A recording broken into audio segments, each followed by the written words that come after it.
Noticias Económicas hasta ahora. ¿Cómo le va? ¿Cómo está? Decisiones que toman nuestros gobernantes y que afectan nuestros bolsillos. Ocurrió el sábado, se dio en México una discusión muy actual en La Nación, el presupuesto que se presentó para el año fiscal 2019. Hoy se hablará de salarios. Hoy por la tarde hay un encuentro gubernamental.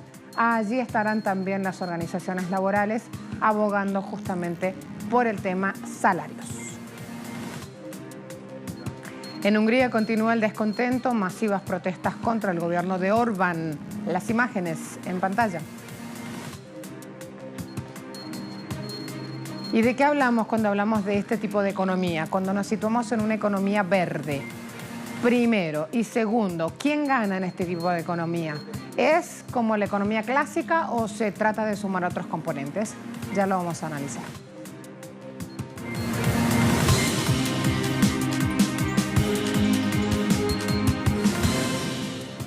El jefe del Ministerio de Finanzas mexicano, Carlos Ursúa, entregó al Congreso el presupuesto año 2019, que promete una reorientación del gasto público luego de una observación escrupulosa del principio de austeridad. El jefe del ministerio detalló que la política de austeridad republicana de López Obrador incluye bajar salarios de altos funcionarios, secretarios y presidentes, con la iniciativa que al ahorrarse esos salarios de altos cargos pueden concentrarse en los salarios de bajos cargos. El presupuesto está contemplando una reducción de 4,8% respecto al 2018 en el rubro servicios personales, que incluye la eliminación de seguros de gastos médicos y de despido para funcionarios, así como un reordenamiento de recursos dedicados al gasto social. Sin embargo, la propuesta de rebaja salarial presenta resistencia de legisladores opositores porque alegan vulnera su economía, ejerciendo su poder con amparos legales ante la Suprema Corte. Queremos decir, ¿de acuerdo? El siguiente punto es que hay una observación escrupulosa del principio de austeridad, base de la reorientación del gasto hacia programas con un alto impacto en el bienestar de los mexicanos, ya sea la infraestructura para el desarrollo de largo plazo. Creemos nosotros que tenemos que redireccionar todo el gasto posible a dos asuntos: capital humano e infraestructura pública. Lo que se va a hacer es básicamente reducir los sueldos del presidente, los secretarios, los subsecretarios, los titulares de unidad, los directores generales y algunas veces los directores generales adjuntos. Con un ritual indígena para pedir permiso y bendiciones a la Madre Tierra, el presidente de México inauguraba jornada de ayer la construcción de un tren de pasajeros al sureste, una de las obras insignias de su flamante administración. Si con el tren logramos que se incremente la afluencia turística a Palenque, esto va a significar empleos, trabajo, va a significar bienestar para Palenque y para otros estados del sureste. Que esta rehabilitación de las vías férreas está proyectada para realizarse con estricto respeto al ecosistema y con estudios de impacto ambiental. Otro punto, la estatal petrolera de Ecuador anunció que importará combustible diésel Qatar Scott, una adjudicación que fue para Glencore por 2.100.000 barriles a lo largo del año 2019. El primer cargamento, que será de 210.000 barriles, se entregará entre el 1 y el 3 de enero próximo. Con la importación de estos millones de barriles, Petroecuador garantiza el abastecimiento del derivado usado para bajar viscosidad en la producción del diésel que emplean para la generación eléctrica en Ecuador. La nación produce y exporta petróleo, pero tiene un déficit en materia de refinación de carburantes, por lo que recurre a la importación de derivados de crudo para abastecer su demanda interna. ¿Cuántas veces escuchamos que el Canal de Panamá brinda resultados exitosos, da ingresos que van en aumento? Año tras año es el mismo discurso, pero nos preguntamos si llega finalmente esa tajada a la mayoría de la población. Desde que Estados Unidos le entregó la administración directa del canal al gobierno panameño hace casi 2 décadas, los aportes financieros directos al Tesoro Nacional subieron hasta 8 veces. La Junta Directiva de la Ruta Marítima informó que entregará $1.700 millones al fisco por las operaciones del 1 de octubre de 2017 al 30 de septiembre de 2018, una cifra considerada récord. Desde diciembre de 99, cuando Estados Unidos entregó a Panamá la jurisdicción del canal y sus zonas aledañas, el país obtuvo ingresos directos que sobrepasa este número que ve en pantalla, 15.000 millones de dólares al Tesoro. Por lo tanto, sigue más que vigente la pregunta, la tajada, ¿es para todos? ¿Qué hace el fisco? ¿Cómo distribuye justamente en su presupuesto de inversión social esos ingresos en pos del beneficio para toda su gente? Allí el interrogante. A la vuelta de la pausa vamos a hablar de lo que pasa en Grecia. Los pensionados han salido una vez más a las calles.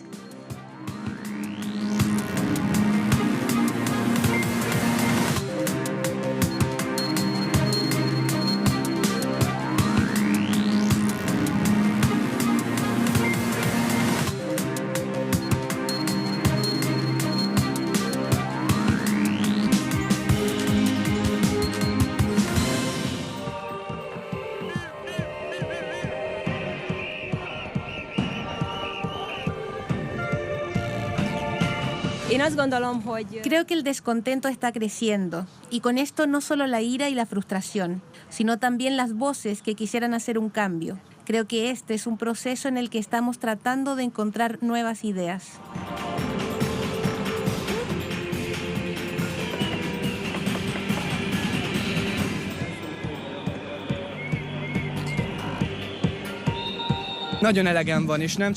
He tenido suficiente y mis amigos también. Ya no se trata de políticos de la oposición, de quién está de qué lado, sino del descontento de la sociedad húngara, de que ya hemos tenido suficiente, los dos, jóvenes y viejos, y siento que algo se está uniendo y que no ha sucedido en los últimos 8 años.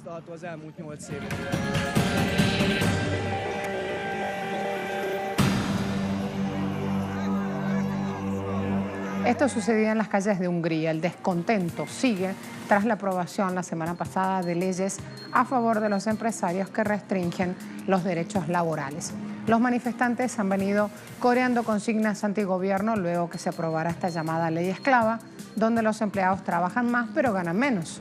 En el nuevo estatuto laboral, el gobierno de Orbán complació a las empresas que le exigían aumentar el número de horas extraordinarias al año de 250 a 400, así como también le exigían aumentar a 3 años en lugar de un solo año la liquidación de los pagos de horas extras acumuladas. La protesta fue llamada Feliz Navidad, señor primer ministro, estuvo apoyada por partidos de oposición, grupos estudiantiles y sindicales. Tras estas manifestaciones están buscando mostrar más bien la desaprobación a estas medidas consideradas autoritarias por parte del gobierno del primer ministro nacionalista Viktor Orbán. Comenzó después del 2010, cuando el gobierno de Orbán tomó los ahorros de la gente. Me refiero a los fondos obligatorios de ahorros de pensiones. Luego, continuó con la reestructuración de los medios en Hungría. En ese momento, nadie pensó que los periódicos deberían cerrarse aquí. Nuevamente, en el siglo XXI. Desafortunadamente, hemos llegado al punto en que el gobierno interfiere en casi todo el día a día de la gente. Desafortunadamente, hemos llegado al punto en el que el gobierno interfiere todo en el día a día de la gente, en la administración cultural, laboral y de salud. Bueno, me gustaría tener una democracia aquí. Me gustaría vivir en un país donde pueda decidir libremente qué puedo hacer y que no se tomen decisiones por encima de mi cabeza. En Grecia, las protestas también fueron con esta misma línea, contra los estragos de la crisis. Más de 10.000 jubilados protestaron este fin de semana en Atenas, en la capital del país, exigiendo al gobierno reivindicaciones en sus pensiones. ¿Por qué? Por el alto costo que han tenido que pagar desde el año 2009. Pese a que el Parlamento votó el 12 de diciembre pasado cancelar los recortes en el año 2019, los pensionados dicen que es imprescindible, que necesitan que les sean aumentados sus haberes, sus ingresos y que necesitan también otras vías como aumentos sobre otros bienes de servicios que no tengan que pagarlos ellos sino los empresarios. Aquí Grecia, hay que decir que ha sido un laboratorio para estos gobiernos, ha sido uno de los países europeos que más ha sentido la crisis propiciada desde el entorno mismo de la Unión Europea, si bien los jubilados se convirtieron en las principales víctimas de este sistema, han sido los que han sostenido la mayoría de los hogares que han visto caer los ingresos en 40% en los últimos 9 años. No se han escapado de los recortes, alrededor de 2,6 millones de jubilados vieron cómo reducían sus pensiones, justamente porque Grecia tenía que pagar la deuda, y les reducían también la pensión per cápita, que se contrajo en 14 puntos porcentuales. ¿Por qué decimos que se han llevado la peor parte? Porque en un hogar donde una familia tiene 2 hijos y 2 abuelos, quienes daban de comer a todas esas familias eran las pensiones irrisorias de los abuelos, porque los 2 adultos generalmente estaban desocupados. Estamos parados en la calle para pedir una pensión más humana para todos. Pedimos al gobierno que devuelva las pensiones que se han reducido a lo largo de los años. No debemos ser responsables de la crisis. Es una situación muy difícil para mí y mi familia no poder lidiar con esto. Hay muchas personas desempleadas en mi familia. Deberíamos haber apoyado a nuestros hijos y nuestros nietos, pero en realidad ahora somos incapaces de hacerlo. Y en la pasada cumbre de la Unión Europea, los 27 líderes de este bloque encargaron por primera vez a sus ministros trabajar a hacer un instrumento presupuestario para la eurozona.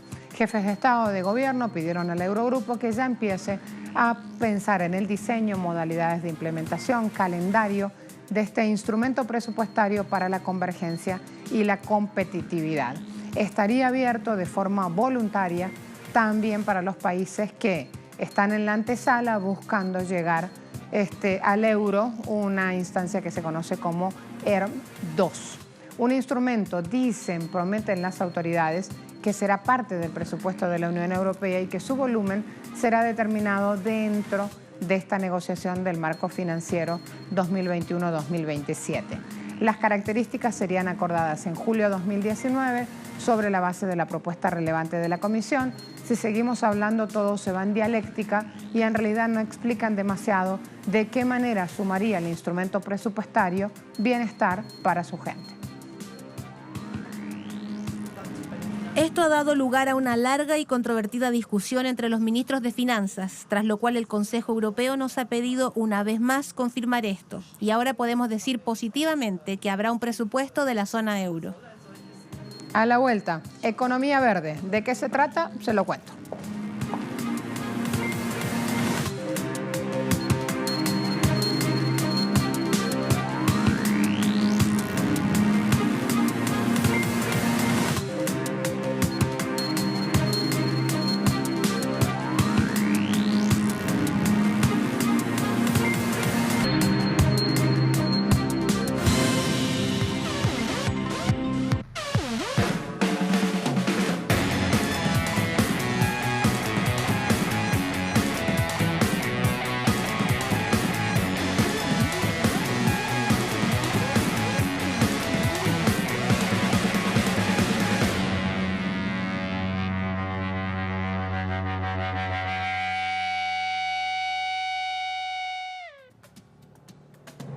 Economía verde realmente es una oportunidad de desarrollo.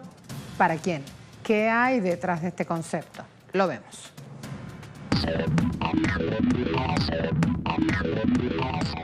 La llamada economía verde fue presentada como una alternativa para solucionar los problemas socioambientales, como el combate a la pobreza, las desigualdades y la degradación ambiental, y en las convenciones de las instituciones fue designada como meta de los Objetivos del Milenio en el programa de la ONU, por el Banco Mundial, la Organización de los Estados Americanos, entre otros. Sin embargo, esa economía verde surgida desde entonces no se limita a incluir las variables ambientales en el debate político-económico. Viene como un paquete forjado por el sector financiero ajustado a sus intereses. Abre paso a un proceso de acumulación de capital basado no solo en la explotación de trabajadores, sino también en la apropiación privada de bienes y recursos. Ello ha implicado un complejo y amplio proceso de cambios, de reformas legales, de implementación de políticas públicas, de iniciativas de las corporaciones y asociaciones empresariales, de proyectos de organismos internacionales y, en definitiva, del uso de la violencia por parte del Estado y hasta de grupos paraestatales o ilegales. Detrás del concepto se esconde el mismo viejo y desgastado modelo colonialista y extractor, con un nuevo visual ecológico y supuestamente sustentable, pero imperialista y expansionista. neoliberal. Los bonos de carbono, por ejemplo, fueron una de las maneras que buscó el orden dominante para hacer frente a los problemas ambientales, pero detrás de ello, lo que contenían era una oportunidad de negocios fantástica. Privatización, mercantilización y financiarización de los bienes comunes en el centro de la apetencia de las transnacionales y sus negocios son ahora dominados bajo el color verde. Se trata de mercantilizar la naturaleza y que los bienes comunes, la tierra y el subsuelo, sean apropiados privadamente. Tal es el caso de Benetton en la Patagonia y otros capitales externos, dueños de territorio para la explotación productiva con tecnologías depredadoras. Es el caso del fracking, la fractura hidráulica, para la extracción de hidrocarburos no convencionales, o de Monsanto y las semillas transgénicas.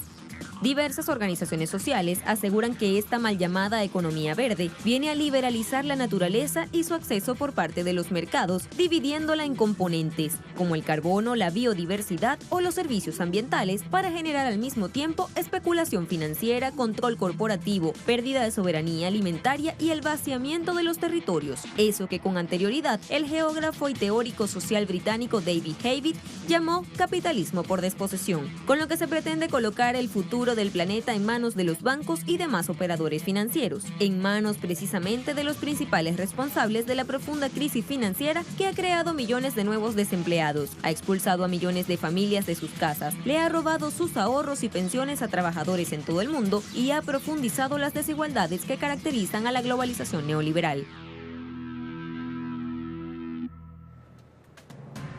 Hay algunas instituciones como Naciones Unidas que afirman que impulsar este tipo de economía verde es la solución contra la crisis global.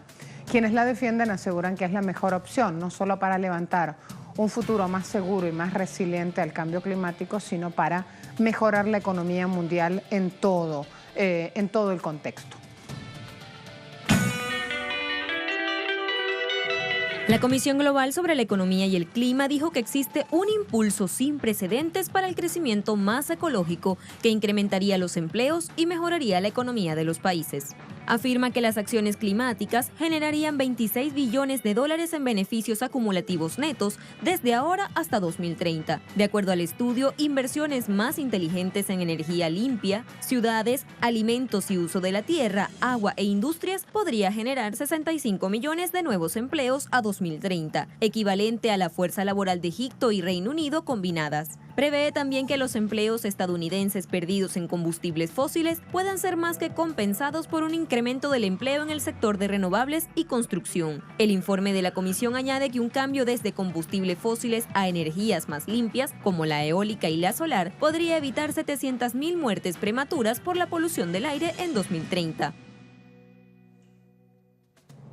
Hablan de más empleos, pero quienes realmente salen beneficiados con esta llamada economía verde son las grandes empresas transnacionales que han causado las crisis económicas, alimentarias, ambientales y también climáticas. Las mismas compañías que hoy controlan tecnologías, patentes, productos y mercados de esa economía verde. Las mismas que además se encargan de destartalar leyes ambientales, bajar la fiscalización, flexibilizar reglas y enyesar movimientos sociales y ambientales que están llevando a un asalto corporativo sin precedente de la naturaleza, de lo vivo, de los sistemas de alimentación y de los territorios, de las culturas campesinas e indígenas. Hoy día vivimos uno de los momentos más salvajes del capitalismo, uno donde 10 corporaciones multinacionales ganan más que casi todos los países del mundo juntos, que proponen falsas soluciones al cambio climático o más bien un lavado de cara verde a una economía de mercado que paga aquí por el permiso de contaminar allá. Ejemplos sobran. Ecosia, un sistema perverso que dice ser ecológico, que vende innovación y desarrollo por un lado mientras oculta las salpicaduras de sus desperdicios por otro. Funciona sobre el motor de búsqueda Bing, que a su vez pertenece a Microsoft, una corporación de software privativo que hizo su dinero privatizando software libre y que diversifica sus inversiones en monocultivos, transgénicos y más captura corporativa. Por otra parte, ya en 2010 podríamos leer que la fundación de Bill Gates promueve monocultivos de soya en África. Unos años después, ya pudimos presenciar cómo Bill Gates y Monsanto han destruido la agricultura en ese continente. Ahora, el filántropo, propietario de acciones en Monsanto, está además muy preocupado por la salud de la población africana y aportará millones de dólares para hacer investigaciones en ese continente. Casual es que esto suceda ahora que Monsanto y Bayer se fusionan. Tan casual como lo fue cuando en 2015 observamos que el incremento de fondos dedicados a apoyar programas en África, supuestamente para luchar contra la malnutrición, ha sido paralelo a la inversión en empresas del sector agrario como Cargill, la mayor comercializadora mundial de granos, o Monsanto, líder en el negocio de semillas y pesticidas, responsables por su comportamiento acaparador de muchas pobrezas en el ámbito rural.